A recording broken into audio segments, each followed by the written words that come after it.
Standing by. Monsieur Anber. Greetings from the Alamo. That's right. And by the way, I know last week a cup of tea. It ain't in my regular cup, but it's a cup of tea nonetheless. Oh, let's not give free advertising to Starbucks. No, you just said the name. I was going to say we were trying to get the tea sponsor from last week. What was it called again? From the British tea? PG Tips. PG Tips. PG now you're tip. in the Starbucks cup, and you said the Alamo. But it's PG Tip. It's PG Tip in the Starbucks cup. Oh, okay. I see what you're. So you're kind of cheating, basically. Well, I have no choice. I got to use what I got to use. I'm in a bubble, bro. I'm in half prison here. I'm in luxury prison. That's what it is. It's luxury prison. How many bubbles have you been in total, you think, the last few months, combined with the quarantines you've had to have once you return to Canada? 3 in Vegas, 1 in London, and now in Texas. And you're in Texas for the Canelo Callum Smith fight, which we'll get to in a moment here. There's a lot. It's a jam-packed show. Thank you for tuning in. This is calling. My things that says what I did. I didn't show you this. Let me show you this. Can I finish the introduction first before you start showing with your different bracelets here? Oh yeah, you can see tested. Now I'm waiting for the one that said resulted. You know. But by the time this is uploaded, hopefully the results continue to be. You're on a good streak of negative stuff, Russ. So negative results. Now, okay, there's the Triple G's coming back. He's having his fight this weekend. Anthony Joshua had a massive win last week. There's a Hall of Fame inductees for 2021 were announced. We have some questions from our good friend Adam Harris, as well as a CFL legend, John Bowman, which we'll get to later on. So there's a lot to get to. Calling Russ Anber, like I said. If you haven't been tuning in, it's available on YouTube, available occasionally as well on SoundCloud, and we're going to be on different platforms in the coming weeks. Substance over style is the way we kind of do things here. And me and Russ conversate every week. And this week, big time fight, as you mentioned, in Alamo for the Canelo return. And he's fighting Callum Smith in a super middleweight championship bout. It's a legitimate fight. We had the chance to talk about the Callum Smith Canelo matchup once it was first announced a few weeks ago. But you being the cut man, you being there, first of all, how is the atmosphere in the bubble? Is it different? It must be than a typical major Canelo fight week. You're not paying any attention to what I'm telling you. You've already got your preamble already scripted, and you're not listening to anything. I'm in the room. I haven't seen anybody. How can I give you? I don't know what the atmosphere is. I can't, outside my door, I don't know what the atmosphere is. So the only time though that door has been open was when I had to go down at 8 o'clock this morning for my test and for the 2 deliveries of food that they've given me. So my door has been open for a total of 4 seconds all day. Okay, so, well, this bubble is different than the top rank bubble that you've been in Vegas, where you can roam around a little bit more, correct? Now this one here, you have to stay inside your room at all times? No, it's exactly the same up to now. That what I've seen, it's exactly the same. Basically, you have to stay in your room until your result comes in. Well, right now we are on actually almost exactly hour 24 that I have been in the bubble, because I came in last night, but I wasn't tested last night. So I came into my room and I'm not allowed to leave my room until I get tested. Testing was at 8 a.m. this morning. Went down for the testing. Results are supposed to be back between 8 and 11. We are now 9:23 local time, and I'm still waiting for the test, which when the test, God willing, comes back negative, I will then be allowed to roam into the restricted areas that we have, but be able to be out with the other boxing people and see what's going on, and then could give you a full report on what the atmosphere is like. But now, so the full report will wait till next week. But what about Callum? Does he have to stay in a room by himself? How does he have a room that's fully equipped for training, for the weight cut process? No, there's all those facilities are available. They're all here. Once you get your test, once you get your result back, you're free to go and use all the facilities. There's the gym, there's a place to play ping pong, there's a games room, there's a dining area, all the stuff that we've been accustomed to in all the other bubbles. Don't forget, this is a Matchroom USA production, so they already have the experience from having done it in the UK. So I'm expecting that once I'm liberated through those doors over there, I expect that I will find similar conditions to what I've been used to in the other bubbles I've been in. Are you aware if Canelo's staying in the same hotel as Callum Smith is? As far as I know, the answer to that is yes. Again, I haven't seen him, but as far as I know, yes, he is staying here because if it's a bubble, the hotel also has to be a secure area. I don't think they were going to be able to secure a separate area, do testing, the disinfecting, everything they have to do at another hotel just for somebody else. So, Right. Yeah, he's here. And what about the, I was going to say in terms of the attendance, because we saw Spence in his fight against Danny Garcia a few weeks ago, fans were allowed in the stands, not maximum capacity. What are they expecting crowd-wise as far as you've heard for this fight? Matt, I wish I could tell you exactly what it is. There will be fans. I don't know what the restrictions are for the fans, but there will be fans. How they seat them, I know when we were watching the Spence Garcia fight, the people appeared to be kind of spread out. There seemed to be a lot of open space on the ground floor. So we'll see if it's the same. And the thing is, it's at the Alamo Dome, so it's at the big stadium. So even with it spaced out, they're still likely to have quite a big crowd in there. And so we'll see. We'll see how it plays out. I'll know more tomorrow, hopefully, at breakfast. For many big fights, when there's travel involved from one time zone to the next, you hear a lot of fighters being a situation where they want to get in, early, get acclimated.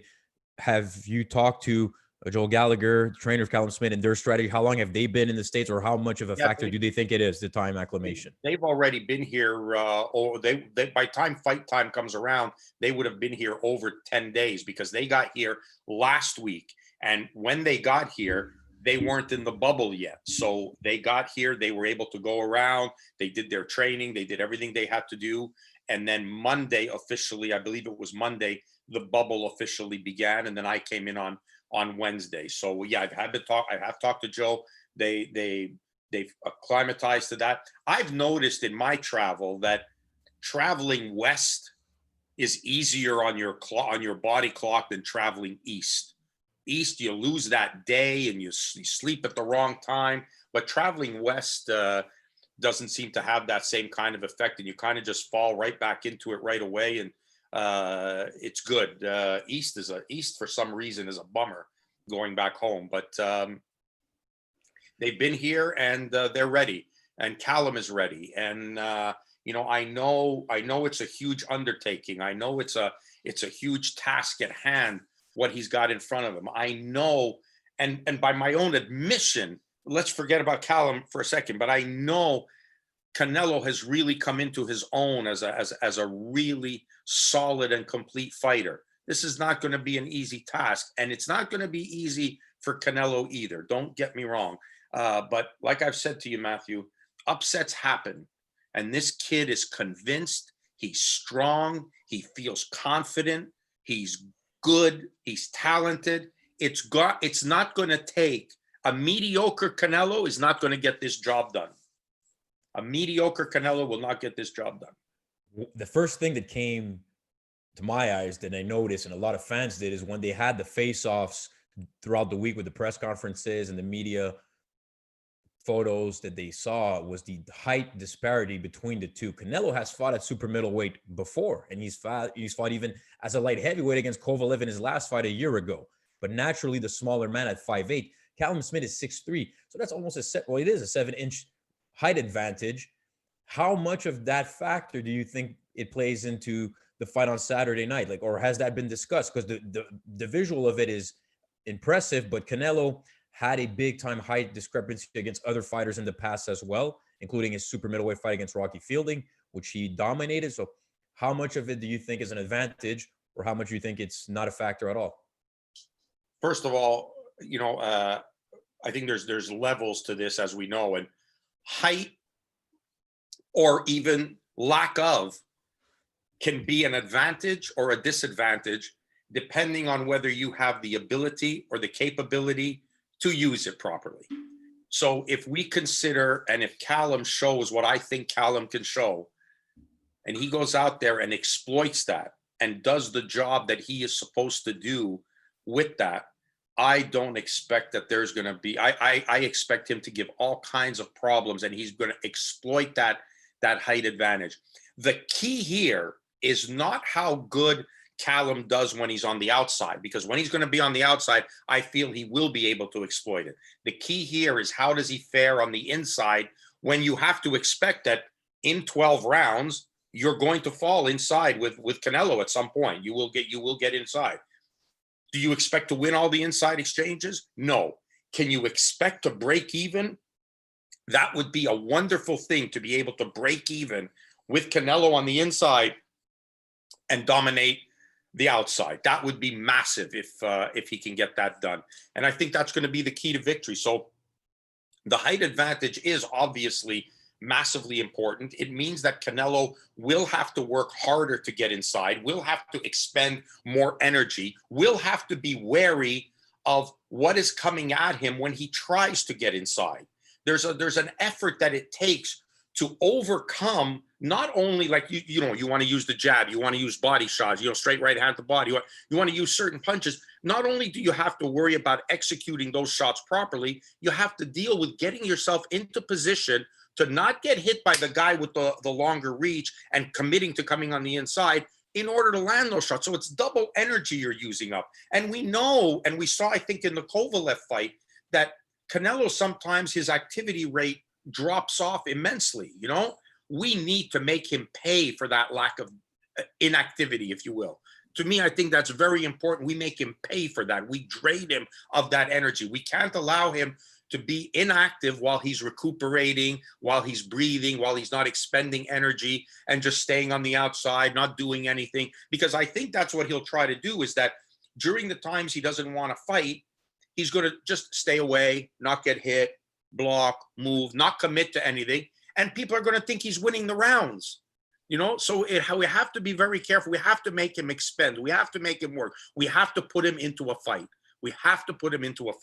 But at times, though, Canelo, you mentioned the activity rate is something, but what you've seen from him in recent fights is his defense, especially his upper body movement, is very strong. It's very good. He doesn't have that typical Mexican style of wanting to get hit freely. He'd rather block. He'd rather move. And then when he does get on the inside, his power is devastating. And he has 36 knockouts and 53 wins, but it seems of late, he likes to throw that one bombing shot, right? So the mindfulness of knowing you want to get into a fight with Canelo, like you mentioned, but the power factor is there as well. Is Canelo the biggest puncher Callum has faced, or is it too early to tell? You only will be able to know once the fight is done or in a few rounds in. Yeah, let's see. He's the most, I think it's fair to say he's the most accomplished and most talented. Whether he's the hardest puncher, I don't know if he punches harder than George Groves, but Callum never really got nailed by George Groves. So, it's all, power becomes relative when it lands. But let's debunk a theory while we're on this. And I know this might not have been on the script that we were talking about, but, saying something like, and I think this has just become, what people say, and it became like it became a credo, if you will, the typical Mexican style. Now, that's not true that, Mexican fighters or that Mexican style means that you have no defense and you only want to come in and take punches. I was just watching the other day a clip of Salvador Sanchez, who might have been one of the greatest defensive Mexican fighters of all time. Carlos Zarate was a brilliant defensive fighter who could pick off shots and block. Juan Manuel Marquez, might not be described as being a great defensive fighter, but his ability to just take off what he needed to take off, to make you miss by just enough, it was hard to catch him flush. It was hard to nail him. And if you did, and you caught him early when he was cold, it wasn't easy to do it continuously over time. And he had a great chin as well. But, there's Mexican fighters, when they're great. They're often great in all aspects. Julio Cesar Chavez was brilliant. We saw him take punches later on when he moved up in weight class, when he fought bigger guys. You saw him take, but as a lightweight, this guy was a beast when he was going undefeated. Guys weren't hitting him, So I just felt like we need to debunk that there's a stigma applied to Mexican fighters, that there's no defense. No, it's a great point. We think of guys like Antonio Margarito, the Moraleses of the wars, and people who are willing to go into these wars and see. I think what your point is great about these fighters that have skill defensively as well. But what you've noticed is they've also have great chins for the most part, right? It's always been kind of hit them to the body more when you're fighting these tough Mexican fighters. They're tough to knock out. So that's maybe more the point where I was coming from. And Canelo, I've rarely seen him hurt in a fight. Early in his career, there was rumors, as there is a lot of times, and I believe Miguel Cotto's brother rocked him a little bit early on in his career. Correct. And a Golovkin, especially the first fight, Canelo did not want to exchange with Golovkin. He felt a bit more confident in the rematch, and we'll get to Golovkin in a second here, who's also fighting this weekend. But that's the one thing about Canelo. I mean, this Callum Smith can punch. He's not necessarily known as one of the better punchers, but he has the power to hurt someone. He has debilitating one-punch power. He has it. There's no doubt about it. And I don't even have to be the one making that claim for it. You just have to watch some highlights of him, and he crushes guys with one shot. And if it's not a complete crushing, you're not recovering from it. You know, if you get up, you're not all there, and it's soon done with. And I think, you know, Hassan Ndam is a perfect example of that. The other kid that he crushed with one left hook, that was out. You know, I mean, he has debilitating power in both hands. If he lands properly, he can punch. He hurts you when he punches. So, and I think Canelo is going to be very wary about not wanting to get hit by Callum Smith. The other factor in this fight is interesting is that Liam Smith, Callum's brother, has fought Canelo at a lower weight class years ago, and it was the same trainer. So how much of a strategy of having faced Canelo before can you factor into the process and the game plan? We've seen this before, though, where a coach goes up against a fighter that he's already been up against, and it's not necessarily that they can have some advantages, they can have some skill sets and knowledge that they've already previously known. Mark Ramsey is a perfect example going up against Sergey Kovalev, right? He had him for Jean Pascal, then he had him for Later Alvarez, and he was able with a Later Alvarez in the first fight to win by knockout. So do you have an advantage of already having game plan, already having somebody in your camp who's faced a fighter and use that to kind of the inside knowledge of, or it's been too long and Canelo has changed too much from that fight? No, I think there's things you learn from it. I think in the Liam Smith fight, I've got to say, in the Liam Smith fight, I felt that, you know, if it wasn't for those body shots, which I know we can always say, yeah, well, if it wasn't for this and it wasn't for that, but up until, remove those body shots from the equation, and Liam Smith was in a hell of a competitive fight with Canelo. You know, it was, and as a matter of fact, I remember saying after that fight to the various people from HBO that were around at the time, and I talked to Roy, and I said, you know what this proved? And I said, this just made Golovkin a heavier favorite. That's what I said after the Liam Smith fight. It made Golovkin a heavier favorite, because I think that Liam Smith showed that you put this guy under pressure and you work with him and you can stay in there. He's hittable. You know, you can make him work. You can make him fight. I thought Liam was staying very, very close with him. Unfortunately, he placed a beautiful left hook to the liver, and sometimes those shots are more debilitating than head shots, you know. But now we've got a different style of fighter in Callum Smith as well. So we have an advantage in the size, in the height, in the power. You know, those are three things you don't have at 154 with Liam that you have now. So, you know, you got a different pony now. This is a different race. So, this could be different. I also think that regardless of the result, this is going to be the best Canelo fight since the Golovkin fight. Because if you look at Canelo after the Golovkin rematch in 2018, he has the Rocky Fielding win, which he completely steamrolled Rocky Fielding in his super middleweight debut for Canelo. He fights Danny Jacobs.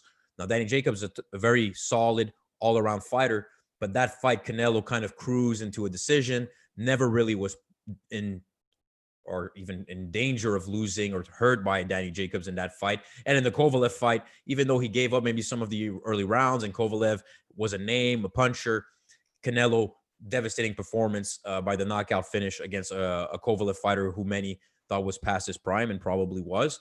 Now, I think regardless of the result, fresh in his prime, Callum Smith is going to be a very difficult fight for Canelo, probably the most difficult fight he's had since Golovkin.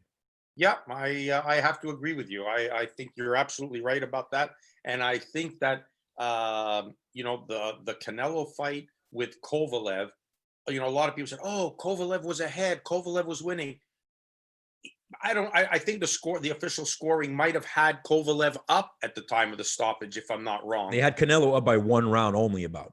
Okay, well, I thought he was in control of the fight. Like even in the rounds, he wasn't winning.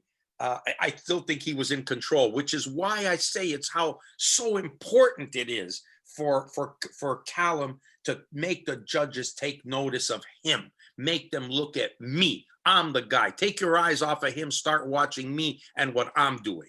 We need to keep Canelo out of the comfort zone. He cannot be the guy that's dictating when the fight will take place, when there will be action, when he will throw punches, because that's what they're waiting for. Because when they're going to see him going, ho, ha, ho, ha, ho, ho, ha, ha, ha, they're watching him say, oh, it's so nice. It's so, and it is. And if we let him do that, then he's the one that's going to be in control. But if we make him do that, if we make him have to defend, if we make him have to fight, that's going to be Callum doing that. That's what he has to do. It's going to be an awesome show on Saturday night on DAZN. And on Friday night on DAZN, it's Canelo's nemesis, Golovkin, who makes his return to the ring in a mandatory defense against the household name of Kamil Zaramata, a undefeated Polish fighter who has not much of a resume, not much power. Gets a mandatory defense, though, for Triple G, who we haven't seen in the ring for a little while as well. Everybody's coming back with the pandemic. There has been, of course, extra delays. And maybe we get to see a Triple G Canelo fight down the road, a third fight again. But it looks like Canelo really does not want to give any favors to Triple G. There really seems to be legit animosity between the two. But let me get first to the return of Triple G, which I'm excited for, even though he's getting older. We know he's had some tough fights. He's had some wear and tear. But this is a fight here that I think he should dominate, but overall, against an unknown, things can happen. But what's your first take when you think about Triple G, Zaramata, not getting much buzz, of course, with Canelo fighting Saturday against Callum Smith, but I don't think Triple G is necessarily to blame here. He's having a mandatory defense against somebody most people have never heard of. Who made him the mandatory? How do the sanctioning bodies? The exact one I got to look up. How do you make a guy who's 31 years old with 5 knockouts? And if I go by what you've told me, how do you? And I'm always reticent to say, you know, who's this guy? I never heard of you. That doesn't mean he's not good. Okay, that's not the point I'm trying to make here. Just because we've never heard of him, but I'm confused as to how do you make somebody a mandatory challenger for a world title who hasn't defeated a ranked or elimination, who hasn't been involved in an elimination for that spot, or I'd like to know how he maneuvered himself into that number 1 position to be a guy facing Golovkin. So to get back to your question, what does this say, Matthew? To me, this says they're not 100% confident about what they've got left in Triple G. He has to fight somebody. They looked like they took somebody who wasn't a puncher, because he's only got 5 fights and 21 wins, I believe you told me. 21 wins, exactly. 21 wins. He's got 5 knockouts. You know, I think they're not confident coming out of the. Was it the Derevchenko fight? Was the last that was Triple G's last fight. It was a tough fight. Derevchenko makes it tough against everybody he fights. It's not an easy fight. And Golovkin, that's bit of battles. Even the Danny Jacobs fight from a few years ago was a tough fight for Golovkin. The Canelo rematch, look, I thought he won personally against Canelo in the rematch, but most people had Canelo winning, and the official scorecards did. It's been tough for Triple G. He's still eluding kind of maybe that significant performance, because the Canelo fight, the first fight, he got the draw, which should have been a decision in his favor. So theoretically, he doesn't have the official win.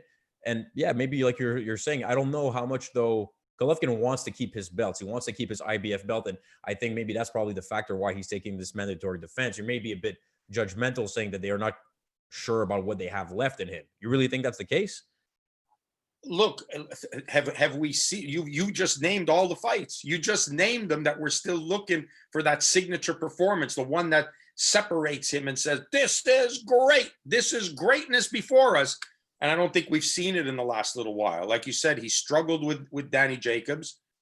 Go ahead. You're going to say something. No, but I was going to say he's been on the scene fighting the guys in front of him for almost 8 years now, ever since his first HBO debut. I mean, I think, to me, he's a Hall of Famer. Okay. Regardless of what happens. Now, he's not with Abel Sanchez anymore. We have seen him with Jonathan Banks for a few fights. I think we all agree that we've probably seen the best of Golovkin, right? Is what you're saying, in a sense. Regardless of what we see from Triple G going forward here, his best days are behind him, or is it too early to say? I think you have to say that. I don't think we even have to say that. I think the fights for themselves have said that. There was the draw in the first fight. There was the Jacobs fight. There was the claims that Canelo ran from him. So in the second fight, Canelo took it right to him, and stood right there in front of him like they wanted to. And Canelo, Yeah, but it was a tough fight, Russ. I mean, I know, like, there's a reason why Canelo was never been very. If Canelo knew he could defeat Triple G in a third fight easily, he would have taken it for the money. And he's really, I think Canelo knows Triple G is a tough out. Like, he had to Oh, earn I'm that not victory. saying he's not. I'm not saying he's not tough, but I think in fairness, if you're managing Canelo, you're putting everything on the line, because if you go out there and take this in another close fight, and you should happen to lose, now you've got to have a fourth fight again. Like, it becomes a never-ending process, and you don't go on to do the things you want to do. And he wants to go on. So he got the draw, he got the win. We gave you 24 rounds to say you were better than me, and you didn't do it. So I don't know that I'd be if I was in management in Canelo's place, be turning around saying, "Yep, let's give Golovkin another shot at it. Let's keep giving him a fight until he wins." I'm not sure that this is. He won one for sure, despite what CJ Ross was judging on. I believe that was CJ Ross or Adelaide Bird who in the first fight. I got to confirm that one, but it was one of those who had judged that made it a draw overall for Canelo, had that crazy scorecard. Right. But look, so I think what you're saying about Triple G giving him another chance, you could argue he's won 2 of those bouts and most of the rounds, but Canelo has the momentum. He's the pound for pound best fighter right now. Triple G has less momentum. Now, if Triple G wins a big time knockout performance, which I think people would like to see in the DAZN executives, then the hype is back, and he's a major factor in middleweight division or super middleweight if he chooses to move up. And that's another thing. It's impressive that. So let me ask you this: if let's say you had Canelo and you wanted to make this fight, but the pandemic forces you to make it for 40-50% less than you would make in front of a live audience, do you still risk it and take it? No, you're probably going to wait. So the same as Fury, Joshua, or Wilder, Fury, if there was a third fight, those major bouts, they're going to wait for. That to me makes sense. Fury, Joshua and Fury, they won't wait, because they haven't fought already. They haven't fought once already, twice. There's not a rematch. There's not going to be Fury and Joshua without any fans. They're not going to do that. They're going to wait till they can have, or they're going to go somewhere that's going to allow fans. You talked about the Middle East. Wherever they're going to go, there's going to be fans. They're not going to take this fight until they can get people in the stands and make a lot more money. What are you talking about when you say people in the stands? You think it's going to go to a stadium that's going to have no distancing regulations? I don't know about that, but I don't think they make the fight until they can get at least 20,000 people in. Well, if they get 20,000, they're going to, if 20,000, they're going to have to put it in a big stadium, maybe like I don't know what's going to happen, Saturday. It'd be the stadium we're in, if I'm not mistaken, is like 100,000 capacity or 80,000 capacity. Yeah, and I think at one point Canelo fought Austin Trout in front of like almost 50,000 people. So Canelo could have drawn a lot more, and that's why also the undercards, if you look at it, there's not many big names. It's costing too much for having Canelo fight in front of a gate that's going to be much reduced. And the DAZN is hopeful of getting a lot of more subscriptions and people streaming this bout because they can't be there in attendance. Correct. Which is why that could be something that's causing the problem for paying Golovkin what they thought they could pay.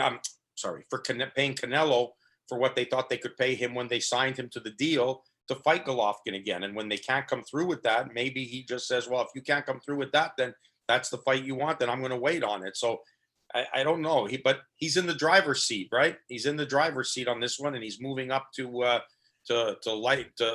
super middle now, and he wants to go over that title. So, he doesn't want to go back to middleweight. So let's see if it's the right decision for him. My final point on Triple G, because this fight itself, there's not much to necessarily analyze. I think it's going to be a major upset if Golovkin does not win and does not win convincingly. Where do you rank, though? Because he's still a middleweight fighter. After all this time, Golovkin at 38 years old, he hasn't moved up in weight class. When people talk about the all-time middleweight greats, Bernard Hopkins, Carlos Monzon, there's more I'm forgetting for sure right now. But where does Triple G rank? Because a lot of people have him under the top middleweights. Do you agree with that? Do you still want to see more? Or do you think that's maybe let's cool our jets? I don't think you have to say I need to see more, because I think we agree that we've seen the best we're going to get from Triple G. Even if he beats this guy in a first round knockout, which he probably should, you would have to think he should blast first round. Whoa, relax their first round. I'm just saying that he should blast this guy out. He should blast this guy out, because a Triple G of 5, 6, 7 years ago, this guy, you wouldn't even, maybe not even have brought him in for sparring. You know what I mean? Like Triple G should have been so dominant and so strong. But now we're questioning it. We're questioning it based on past performances. We're questioning it based on the times where he hasn't quite looked the part. There's a lot of people, and you don't tell me I'm wrong about. There's a lot of people who think Sergey Derevyanchenko defeated Triple G, beat him. Right. So he hasn't had that star-studded performance in a while. Even if you gave the decision that you want to in the first fight to Triple G, it wasn't by any stretch of the imagination the dominating performance and the Hall of Fame performance that was supposed to have seen from him. He fought life and death to try to squeeze out a decision. It wasn't the walk in the park that they expected it to be. So, I think. Okay, so let me get your historical perspective, Joe, off the top of your head here, with the knowledge you have. Best middleweights of all time. Let's look at the list. Okay, there's Hopkins, there's Monzon, Sugar Ray Robinson. Even though welterweight and middleweight, does he qualify? Do you think it would his middleweight career, or do you like him more as a welterweight? Of course well, he was greater as a welterweight, but he'd beat a ton of guys that we've seen today at middleweight. Don't worry about that. He'd beat a ton of guys, and you can even name guys that might not have been champion of the world that would have given Triple G all he could handle. So no, I don't. Maybe because he didn't have the, when you think of guys like James Toney, when you think of other middleweights that have been around, we didn't get that signature performance or the opponent either, that rival opponent. The only one it ended up being was Canelo late in his career, but we didn't get that performance to show the greatness of Golovkin. So people weren't rushing to fight Triple G in his defense as well. I mean, that's what happens nowadays in boxing. The division he was a victim. I'll give you that. He was a victim of a division that was void of great talent. Like that name opponent. So yes, you're right. But sorry, Russ, go ahead. When you look at it, look at the resume, look at the names of the guys that he fought and the guys that he beat. There are some good names on there. There's some solid names on there.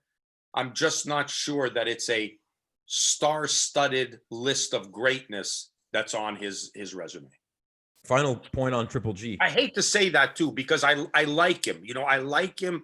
I'm sometimes with these stupid discussions we end up having here. Like I feel bad. What do you mean stupid discussions? I mean of saying. I don't want to say that he's I don't want to discredit him. He's a great fighter. He's a great ambassador for boxing. He's done great stuff. He conducts himself with class. He fights 100% hard. But you ask me, how do I see him, in greatness? How do I see him in history? And I just don't see him at that same level. But that doesn't mean that I don't have the ultimate respect for him. How about a fighter that you had the pleasure of working with in your career, who was a middleweight champion, Sergio Martinez versus Triple G? Who do you think wins? I think that's a hell of a fight. Boy. That's an exciting fight, in my opinion. Like just because of the style of that fight, the speed of Martinez when he was at his best. When he was, the guy that beat Paul Williams, that was his night. That was the night of greatness for him. But he's had some great wins. And what would have happened if he got clipped? Because he got clipped sometimes. And dropped. So even in the Julio Cesar Chavez fight, he beat Julio Cesar Chavez for 11 and a half rounds and got clipped and had to hang on for dear life in the last round to win. So, but it would have been exciting as hell to see Golovkin trying to land that bomb on him. And Golovkin two things you can't take away from Golovkin: this and this, his chin and his heart. Yeah, his chin and his power. Forget about it, and his heart too. But his chin and his power, greatness for sure. And Sergio Martinez is still fighting. I'm not sure if it's this weekend, but he's fighting this month. I know before the end of the year, who's making a comeback in Spain. I don't know if he'll probably never get to a big name fight again, but he's continuing his career. And interesting in a sense. Now to the Hall of Fame point. But wait, if we're still talking about Triple G, tell me, I want your feedback. I'm gonna ask you a question. What's this battle going on between Oscar De La Hoya and Triple G? And Triple G, I saw today, said something that if he could legally kill somebody in the ring, it'd be De La Hoya. Like, what's going on there? Well, look, that's crazy. I didn't want to bring this up necessarily, but you brought it up. It's a good point. It's a good topic. De La Hoya, in his comeback quest, he seems to be serious about wanting to make a comeback, and he wants to make a comeback at middleweight, and he wants to probably get a money fight. And he talked about wanting to fight against Golovkin, which to me is insane, because De La Hoya in his last professional bout in 2008 got beaten up by Manny Pacquiao. Now, granted, there's a lot of extenuating circumstances. He drained himself to make the weight. A lot of people could make the same claim. Getting beat up by Manny Pacquiao. Okay, but they're not 12 years later asking to fight Triple G. Correct. And here De La Hoya is trying to, even at one point, I think referenced that maybe Canelo is the fallout. He used to love Canelo. He was the promoter that put Canelo on the map. And now the bad blood with the contract with the Zone and how everything fell apart. De La Hoya is saying that he wants to come back and fight. And one of his fights would be Triple G, because if he's making a comeback, he doesn't want to be these lower fights, kind of like what Sergio Martinez is doing in Europe. He wants to come back and fight a big name. I think De La Hoya is probably going to end up in one of these exhibitions now that we're seeing being the new flavor of the month. But that's why. And Golovkin, some harsh words. Like Golovkin, he looks like you said, he's a nice guy, but he seems to be, I don't know if it's lost in translation here, but he seems to be sometimes angry at some of these people, whether it's Canelo, with all the claims that he made towards Canelo testing positive for clenbuterol all these years ago, or a few years ago. So look, that's what it looked like. So Golovkin is saying, I'll destroy De La Hoya, and even went as far as to say, like you said, being allowed to legally kill a man in the ring, which you never really want to hear because of the history of boxing. But yeah, I don't think that would happen, but it would be in this day and age of what people want to see, and it seems to be more entertainment than anything else. Clearly, people would tune in to see De La Hoya make a comeback against Triple G. That's for sure. There definitely something happened. I wish I knew more about this, but definitely something happened with Triple G and De La Hoya when De La Hoya had control of Canelo, and either promised to make the fight and didn't make it. There was a time I remember clearly when it just appeared so obvious that Golden Boy was ducking that fight for Canelo. They just refused to put that fight together, even when he made promises that, like, I remember specifically prior to the Miguel Cotto fight, they said that after this fight, the next fight would be Golovkin. And immediately at the press conference, and I was sat this far from the podium when De La Hoya was on the podium, and the question was asked, does that mean is the next fight Golovkin? And he just, slithered all the way around that question to not answer it. He refused to commit. And I think that probably why there's some bad blood between Golovkin, because I think Golovkin probably didn't face Canelo when Golovkin was at his best. Well, they waited until they saw a bit of vulnerability in Triple G to get the Canelo match. And Canelo younger. He's only 30 now, even though he's close to 60 professional fights. But look, go ahead.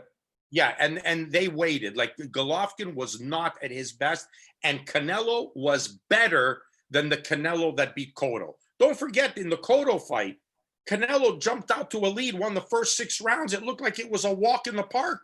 Then Cotto came back and won everything right up until the last round. I think, in my opinion, lost the last round, which cost him the fight. It was very similar to Loma and Teofimo Lopez, where a guy came back down the stretch, to make the fight a 1-round fight.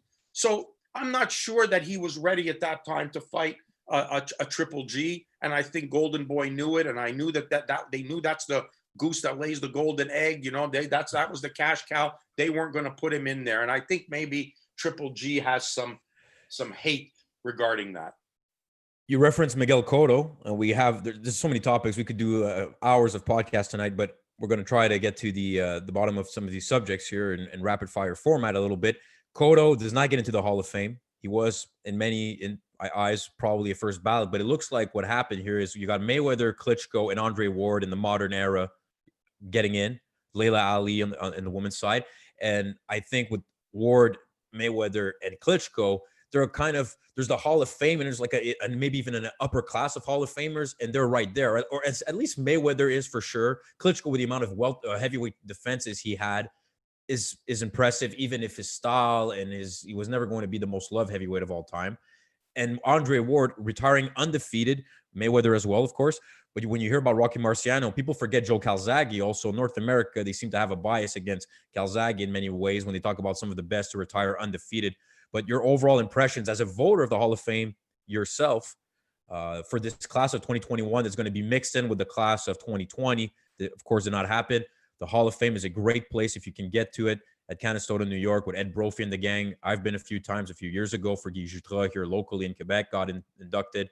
Proud to be there. And I think it's great names, but maybe some disappointment for Cotto fans, the Carl Froch fans, the James Toney fans. Matthew, I just want to be, I'm a little embarrassed in asking this because I feel I should know this. I understand that you have to get 80% of the votes to get in. Or is it capped at 3 fighters going in? Or is there an unlimited amount? No, I don't think, no, not unlimited amount. For a while, it was 5 fighters, I believe, the cap. Now, they've changed the rules a little bit in the last few years. So I'm going to have to, I'll get back to you on this one here. It's a live thing. Now, I don't know exactly what the cap is. Hold on. Is it 5 for nomination for vote and they take the top 3? Is that, I'm not quite sure how it works. But you know what? Maybe as a voter yourself, you should ask these rules. But I believe if I recall, you were allowed to vote up to 5 in the modern category. Vote. That's right. That's what I just said. You can vote up to 5. You vote for 5. But do they only pick the 3 that go in? That's that or do the 3 have to get the 80%? Well, it wasn't 3 before. There was more than 3 at one point who got in. So I don't know about the new rules. I got to check. We'll get back to it for the people tuning in. And whatever it is sad that Cotto doesn't get in, but Cotto's going to get in. You don't have to worry about it. It doesn't get in this year, gets in next year. It doesn't matter. You know, like he's going to get in. He has a Hall of Fame resume. He's a Hall of Fame fighter. He's an all-time great. He would have been great in any era. Great fighter. No problem. He's going to get in. But the deck was stacked this year. Like, I mean, you cannot pick up the ballot and not tick off for sure Ward and Mayweather, which they probably should have gone in the moment they announced their retirement, you know, by proxy even. Like, you shouldn't have even, guys like that shouldn't even be on a ballot. They should be just an automatic entry of greatness to their contribution to the game. Like, how do you have a vote for that? Because every vote that you give to those guys, you're taking away from somebody else, you know? These guys, it's an automatic entry. It's an automatic vote. So they should automatically be in. Who on the voting committee decided, you know what? I'm not voting for Ward. I don't think he was a great fighter. I don't think he's Hall of Fame. No, I'm not voting for Mayweather. No, you've seen it in other sports where unanimous vote. Like, I think Mariano Rivera in baseball was the first one to ever been unanimously voted. Like, there's a lot of people sometimes who want to be different, right? So they try to be against the logic. You know, it's so, I mean, to me, that, you know, Klitschko, you could have done it a little bit out of, you know, because of what you would not give him a vote because of where he stumbled in his career at times, but based on his wins and his dominance in the division and guys that everybody in front of him that he that they put in front of him that he beat, you've got to give him, he's got to go into the Hall of Fame. James Toney, who I think in terms of a fighter, in terms of skill, is as good as any fighter that's ever been put into the Hall of Fame. He ranks up there to be in there with the black and white guys, you know, the old vintage guys, any era guys. He was greatness. You know, he was true greatness. And he did it in all kinds of weight classes. He did it when he was out of shape.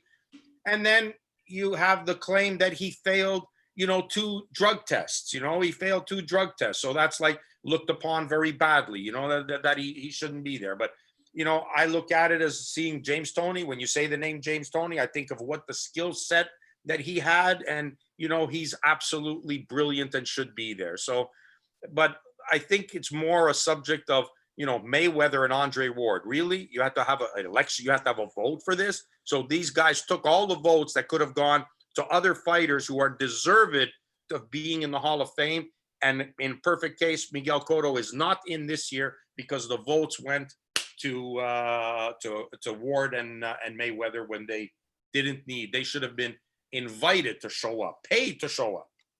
Mayweather, for a lot of people, the young generation, think he's the best ever. He claimed himself as being TBE, right? He's 50-0 in his career. Look, I think he's one of the best defensive fighters to have ever fought professionally. That, to me, no argument. One of the best all time of his era. But when people say best ever, it's tough off the top, and maybe some people say it's not even worth to compare eras, but you would still think that, to me, Mayweather cannot be claimed as being one of the best ever of all time, one of the best of his generations. But to me, the Sugar Ray Leonards, the Sugar Ray Robinsons, those fighters in the welterweight division, to me, are above Mayweather in the all-time ranks. Well, that's because you don't have the definition of ever. You see, you being an old soul might interpret ever to be ever, but the new generation, ever is only since YouTube's been around. So maybe since YouTube has been around, he might be the best ever, since YouTube has been around. But I'll tell you what he is. He is one of the best ever managed careers in boxing. I'll give him that. Well, he's also the biggest pay-per-view. He ushered in a new era of pay-per-view marketability.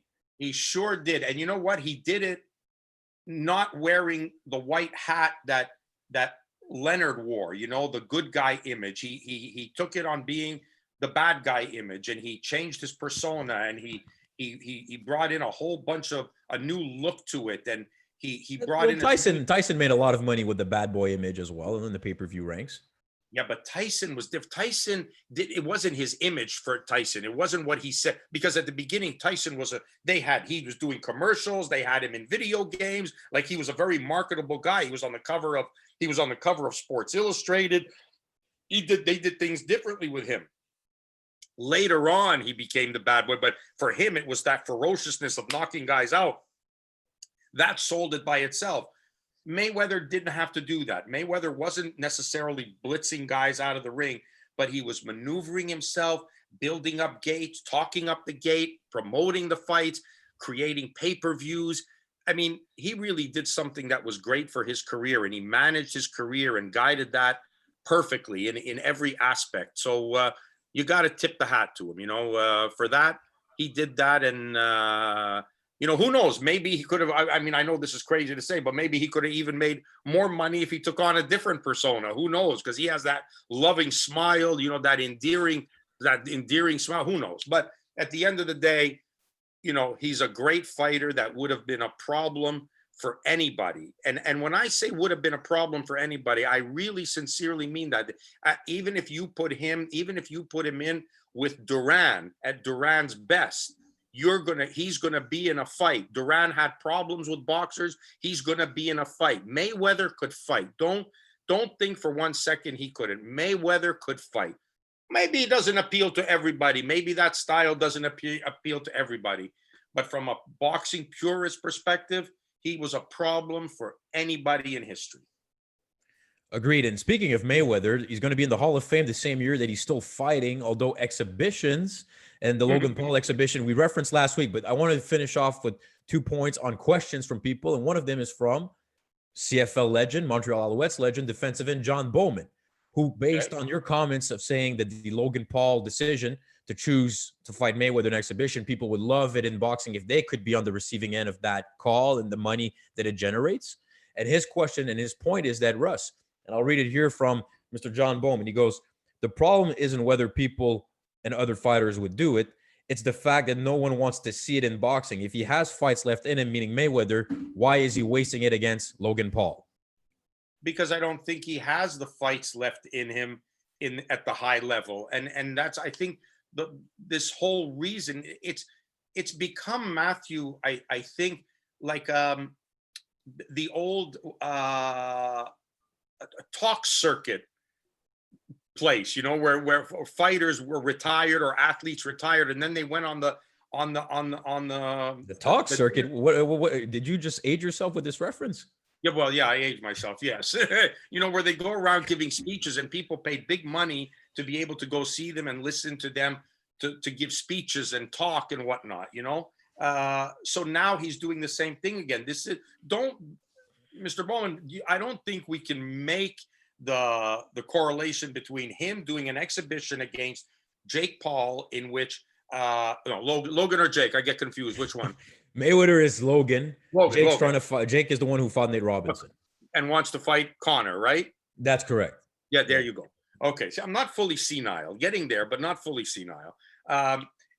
This is for the fans of Logan Paul who are going to be paying the bill for this one. This isn't boxing. This isn't boxing fans. Nobody in boxing is taking this seriously. The same way that the boxing community didn't really take seriously the Conor McGregor fight. I was at that fight. This was all done because of Conor McGregor. This was the fans that were brought in by Conor McGregor. Like, it wasn't even when we were there, you didn't get a feeling that you were at a boxing match. You weren't there. And I remember walking out of the stadium and I crossed Tony Bellew, and Tony saw me. Hey, Russ. He says, Russ, he carried him from the second round on. He said he could have stopped him any time after the second round. He carried him, and boxing didn't take it seriously. So we're not expecting these guys to take it seriously. But I think it's almost fantasy camp. This exhibition is almost fantasy camp. Mayweather goes out there, I'm here boxing against the YouTuber, and the YouTube people are paying the bill for that. And again, I get back to the fact that whether it's Logan Paul or anybody else, if they can sell it, if people will buy it, you can put them in with anybody as long as people buy it. Also, and to John's point about Mayweather doesn't want to box anymore against real fighters. He has no interest. He said it, like, he's doing this because it's a money thing, and he's probably have very little to zero risk. Although I still am interested in seeing when the official rules are going to come out in the weight class, because Logan is naturally a bigger guy. But we'll get to that. And the final question I've had that I want to get to is Adam Harris, also a friend of ours and somebody who knows a lot of these UK fighters very well. He's asked your opinion on something here. Lawrence Okolie, the cruiserweight undefeated prospect who won this past weekend, an Anthony Joshua victory, of course, against Kubrat Pulev on that card, a vegan fighter. And I believe Timothy Bradley at one point in his career became, or maybe he was throughout his career, but I had the vegan diet as well. 2 points. Lawrence Okolie in the cruiserweight division as an undefeated prospect. You worked with Usyk, was the cruiserweight king before moving up to heavyweight. Your thoughts on Okolie? And overall, this dieting strategy for people out there who are training, how much of it do you put into a factor, a guideline, whatever you want to call it, into the decisions when you're training camp and stuff? The dieting is important, but the vegan benefits, what do you think about it? Matthew, ask me about him as a fighter. Ask me about, because it's not my area of expertise. Like, whatever I would answer you is not based on any kind of science or intelligence or experience or anything. Like, okay, but when you had fighters, let's say that because with Otis Grant, for example, there was no dietitian, right? I mean, there was a strength and like all of these. Now there's camps of more than just the head coach and the head trainer. How did you break down the weight? Was it all on Otis to do it, or did you have an involvement on learning through the years of experience? Okay, this is what you're going to do. This is how you're going to diet down. I don't want to say I'm embarrassed, but it wasn't even an issue. Like, it wasn't even a problem. Otis is walking around at 165, 168, 169, comes back if he's out of training completely, comes back to the gym, he might be 169, and he's fighting at 160. And we haven't even started camp yet. So Otis was able to eat whatever he wanted, trained, no problem. It was never even an issue. We never even thought about it. When we finished the weigh-in, we go eat somewhere. Howard, on numerous occasions, when he was fighting as an amateur at 139, he would have sometimes a cup of tea and some toast before going to the weigh-in, because he was weighing 137. He was light. And then he fought as a lightweight at 135. I mean, it's pretty crazy then that you didn't have much involvement in the diet of the fighters, and none of your fighters that you've ever worked with missed weight on the scales except for one instance. I'm not going to go into it, but we know it anyway. So that's pretty impressive then. If you didn't, I thought, I remember in the gym and stuff, you would still give recommendations on what to cut or what to take or what not take, and especially after fights, because just experience from being involved in the game, right? Well, yeah, but I mean, it was basic stuff. It wasn't any rocket science. It was basic stuff, like eat lean meats, try to stay away from red meat, after a weigh-in, like just basic things. But that's it. It's impressive to me that because of all the years and the fighters you've worked with, without having to necessarily do the scientific breakdown of each and every supplement they're taking and the nutrition and what you're seeing now. And some of these people who do this miss weight or feel like they're tired or feel like they're lacking energy after the fight and all these excuses. And it wasn't the case. So that's interesting. But then let's get to Okoli then himself as the fighter, as a cruiserweight that you've seen a little bit of. The cruiserweight division, maybe not as exciting right now, but it kind of goes in cycles. And Okoli could be a name to keep it. I definitely think he's going to be a factor in the division. Oh, for sure, he's going to be a factor in the division. Absolutely, he will be. And he's a young, up-and-coming prospect. He's moved along nicely. Of course, he's going to be a prospect. And, the cruiserweight division lost a little of its luster when Usyk kind of left the division, and you were left with the guys that he's beaten, so it's not always good, that you're taking the crown because the other guy left, so, but I think in all sports, it's important. And this is why I say Golovkin wasn't privileged to this. For a long time, in the light heavyweight division, Roy didn't get this opportunity to have that nemesis, to have that name guy that brings out your greatness in you. So, for somebody like Okoli, a fight with him and Maris Briedis could be very, very interesting, and would raise Briedis' stock impressively, as it would if Okoli was to beat him, because we all know how good Briedis is after having lost a close decision to Usyk, who, for all intent and purposes, might be the closest that came to beating Usyk was Maris Briedis. That was the guy that came the closest to defeating, probably won more rounds than anybody else has ever won against Usyk. And, a win over somebody like Okoli would really show how great he is, because I think it showed now that he was named Ali. He won the Ali trophy after Usyk left the division. So I think it just goes to show how good Usyk was, but how good Briedis was as well. Usyk, who may be the mandatory for Joshua, or should be the mandatory for Joshua, but that's going to be interesting in the next few weeks if he actually gets the fight, or he's going to take step aside money, or what the case is with the Fury Joshua negotiations. Yeah, it's this is a really, I know it wasn't on the topic today, but that's such a delicate situation. I don't even know what to say about that. Usyk wants to fight. WBO says they're not good. They're going to strip Joshua of the title if he doesn't take the Usyk fight. If you strip him of the title, then that makes the Fury Joshua fight not for the undisputed championships. It also will cheapen whoever fights for the WBO title. If it is Usyk and he has to fight somebody else for the vacant WBO title, while Tyson Fury and Joshua are fighting each other. Where's Wilder in the rankings? Can we get Wilder in the top spot? WBO against Usyk? Sign me up for that one. Who? Wilder. Who's that? Deontay. Wilder who? Oh, okay. All right. Fair enough. I'm just saying, either way, even if it was, you have the two guys fighting for the three of the titles, and you're fighting for one that they stripped off the people they consider to be the two best. So it cheapens it a little bit, is my point. Sanctioning body drama, it never ends in boxing. It'll be interesting in the next few weeks what happens. Golovkin this weekend, Canelo against Callum Smith. Russ, hey, look, in a pandemic year, it's an impressive run of the corners you've been able to work in major fights the last few months. I think all of us should consider ourselves lucky in what we've been able to do. I think we're fortunate, and I want to always keep. I know this has been bad, and it's been bad for a lot of people, but I hate to say things could be worse. And our feet are on the right side of the grass, and we're able to make a living, and we're still here talking boxing, and fights are going on. We've made adjustments, but boxing in its usual self has morphed itself and figured out a way to survive during this time. And it hasn't been the ideal situation.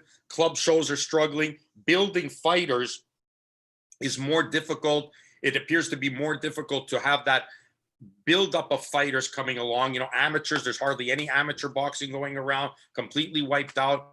But the big fights are being made because they're the only ones you can make, because they're the only ones that draw interest. The undercards don't matter. That doesn't matter. So it's the best we can do under these conditions. And let's hope that it just gets better for 2021. This has been a rotten year to the core, and it couldn't get rid of this one fast enough, and hope that 2021 offers something a lot better.